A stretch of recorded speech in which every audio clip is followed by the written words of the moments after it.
Shalom Bapak Ibu, saudara-saudara yang kekasih dalam Kristus. Renungan kita hari ini berjudul Batiniah yang diperbaharui. Kita akan membacanya sama-sama dari 2 Korintus 4 ayat yang ke-16. Sebab itu kami tidak tawar hati, tetapi meskipun manusia lahiriah kami semakin merosot, namun manusia batiniah kami dibaharui dari hari ke hari. Demikian firman Tuhan. Paulus menuliskan ini kepada jemaat di Korintus dan mengatakan bahwa ia tidak tawar hati ketika manusia lahiriahnya semakin merosot.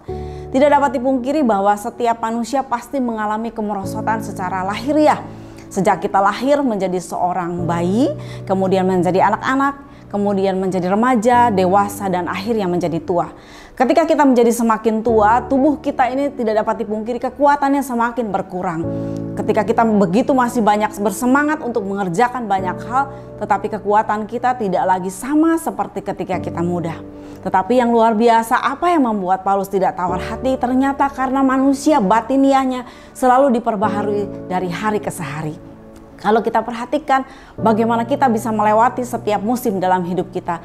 Dan Tuhan memperbaharui setiap hari batiniah kita dengan Roh Kudus yang akan menolong kita semua. Mari kita membacanya bersama-sama dari Titus 3 ayat yang ke-5b.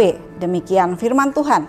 Tetapi karena rahmat-Nya oleh permandian kelahiran kembali dan oleh pembaharuan yang dikerjakan oleh Roh Kudus. Roh Kuduslah yang akan menolong kita setiap hari memperbaharui batiniah kita. Jadi kalau manusia secara lahiriah bisa semakin merosot, tetapi manusia batiniah justru semakin kita tua, kita semakin kuat di dalam Tuhan. Karena kita banyak mengalami pengalaman-pengalaman bersama dengan Tuhan. Bagaimana Tuhan menolong kita, bagaimana Tuhan memberikan kita kekuatan melewati setiap apapun yang sedang kita hadapi hari-hari ini. Bersama dengan Roh Kudus yang membimbing dan menolong kita semua. Menyertai setiap kita, bersyukurlah untuk Roh Kudus yang Tuhan berikan kepada kita semua. Sehingga manusia batiniah kita semakin tua, justru kita semakin kuat di dalam iman kepada Tuhan Yesus Kristus. Selamat pagi, selamat beraktivitas. Tuhan Yesus memberkati.